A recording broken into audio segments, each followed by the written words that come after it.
Alright, welcome back ladies and gentlemen to the Chupacabra Tutorials channel. I'm your host Larry, and today we're back for another fogless episode of Subnautica 2.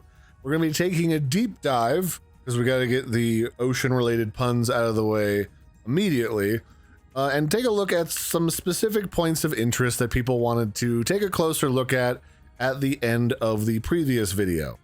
So we're going to do that here today, starting with the area up north where you find the necrolized cyst items in that purple jellyfish biome in order to make strong acid. So let's go ahead and pop open the toggle fog feature, and now we can see literally forever, and I can already see our destination on the horizon. And I will say, like, even without the fog kind of playing off and reflecting the lighting in a lot of different areas, a lot of the lighting effects are so well done in this engine that they still hold up to scrutiny even with the fog turned off. So here we have the juvenile angel comb that you have to fight to unlock the heat adaptation. And then here we're entering into the jellyfish biome, well, the jelly plant biome, where all the necrolized cyst plants grow, which are down here. And I like this area a lot. I like the color like blue a lot, and I kind of like the purples as like a follow-up close second with the teals in these plants. And this would definitely be a place, I think, in the long term when the game comes out into full release where I might make a little hangout garden spot just to vibe and relax. There's not much to say about this particular biome besides all the goodies that are hiding inside of it. Mostly because it just kind of dead ends here on this little ledge, and then out beyond the ledge is the void and some of the geometry that pops in the distance. And then there's like the edge of the whole map is what right out there where you can see space. Although it is kind of cool to see what happens off the edge of the world rather than just letting your imagination take hold, because it kind of reveals how different developers like to lay out their games. Things look pretty much the same at the old habitat in the daytime. This area has a lot of natural lighting in here, so you're not kind of obscured by really dense, thick fog in the water. I guess that's more like brackish water or cloudy water. You can see the old habitat here in all of its glory. Well, it's blown up to smithereens glory. Combustion byproducts detected. Fire is a critical risk in oxygen-rich habitats. And here, as we zip to the edge of the zone, there was actually something I didn't notice in my first playthrough, is a note here that says, don't keep going beyond this ridge to the tree. You've got Mazefield syndrome. You're just gonna die. There's nothing there for you. Which I thought was interesting. Alright, so here is the giant hole that you spawn in at the start of the game when you're kind of going through the how to walk, talk, and use your toes tutorial. And if you go down here, you can literally see all the way to the bottom where it kind of tapers near the middle and then widens back out. And you can see that there's a whole bunch more of the Titan rock boar tentacles that are growing in and around there. Which probably means that much like a regular plant's roots, those things are probably checkerboarding all of the underground area beneath us. In fact, there probably have been multiple generations, because I suspect, if you look at these rock formations here on the wall, that they're implying that there's been multiple rock boars that have lived, died, and grown again over the millennia. I would go further down deep in here, but the way that the lighting engine works, as you dive deeper, it's like you flicked a switch and everything gets almost pitch black dark the deeper you go until you reach the actual wreckage down there at the very bottom.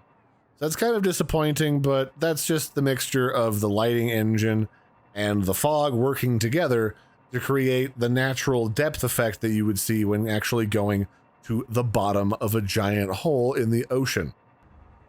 So another area that I kind of just passed by without doing too much of a detailed look is the lava zone, or the heat zone that you need the heat adaptation in order to explore. And it's essentially just a whole active volcano area full of hot, probably lava events that will roast you alive. And I kind of like how this looks because it really is a combination of the type of active lava vents that you would see in real life combined with a heat-resistant living coral to form these almost inverted tree tubes that make up the above-ground tunnel system of all of the heat vents. Like, I really like how this looks, and I remember seeing some of the concept art for this zone without really understanding fully what it was going to entail that this was here. And you can now get a kind of a better sense of all of the different plants and animals that live here in the magma zone or the hot zone, where you've got these coral that grow not only to form these vents over time out of rock and living creatures, but also the plants that grow out of them, kind of like big old barnacles, because barnacles in real life have got these big fronds that look like feathers that come out of them at certain points. And then you've got the coral up here amidst the molten sulfur and gold. And they form reverse trees as their tentacling roots kind of go down into the ocean floor and down into the hot caves. That's kind of cool. I like that. Normally you have a pretty dense, thick, almost orange fog effects inside of here. So it's interesting to see how everything fits together. And then, of course, the giant chunk of spaceship that just got wedged in the side here. I feel like one thing I'm missing in this game is it feels like there's a lack of enough debris, where in Subnautica 1 there was a load of little debris panels you could pick up and craft with. And in this game, there's only a few. And granted, it's been 28 years since people stopped breathing on this planet, and our story kicks off, but, you know, still, I feel like there should be more. And then, of course, down below is the hot caves. Over there is what's left of the feeding ground for the Collector Leviathan, which probably spawned already. Yeah, he's over here. Let's make sure it stays day real quick. Yeah, here's the Collector Leviathan. And then he eats some of these crabs that live over here, and their crushed up dead remnants are all along the rim here on this side of the zone, which is kind of interesting. The other thing I overlooked was taking a deeper look at the power plant and how it's set up, and this was asked for by a number of different people who wanted to be able to roam around and take a big look at it. So in the center we have the turbine, and if I had to guess how this bad boy works, it pulls methane out of the vents that are all over the main Titan rock bore down here, because its shell is covered in giant vents. And that must come up through here and get fed down into these different miniature sub-turbines and lit on fire, where it produces electricity and then vents it up into the sky or into the water. And each one of these legs kind of comes down into one of these sub-fabrication spots or sub-power generation spots, which is full of exhaust vents, secondary generator stations. Like here's another turbine over here on this one. And then these are probably pressure regulation tanks that make sure that everything is smoothed out and you don't get burps and hiccups in the system that can damage the equipment. And then, of course, down below you have the lower control for this boom arm that comes down to harvest everything. And then the upper control center controls the power flow and everything for the rest of the facility, which is namely the giant turbine in the middle that sucks up all the methane, which was promptly damaged by something or somebody.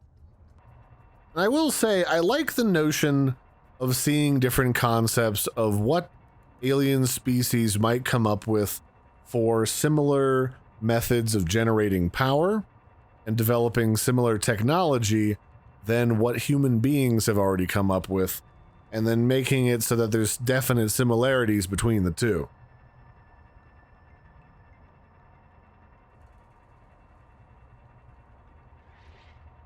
A similar thing here, we've got some exhaust spires or chimneys. We've got a pressure valve tank. And then we've got another turbine below us, presumably to help generate electricity.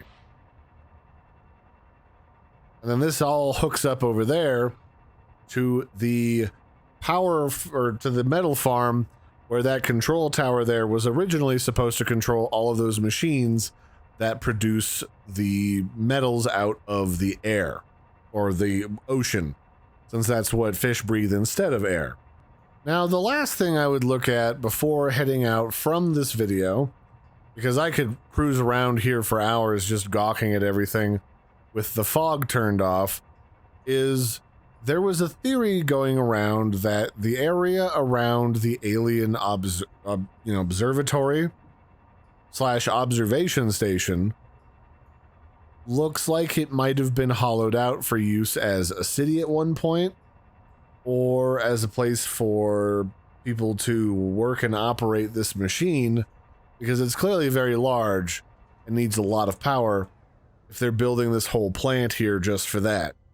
However, that does make me wonder if that's actually all that's here, because if they're building a big power plant just for this, it stands to reason that there might be some other ruins to the north or to the east or something where you could explore the axum that made this place in order to understand them better.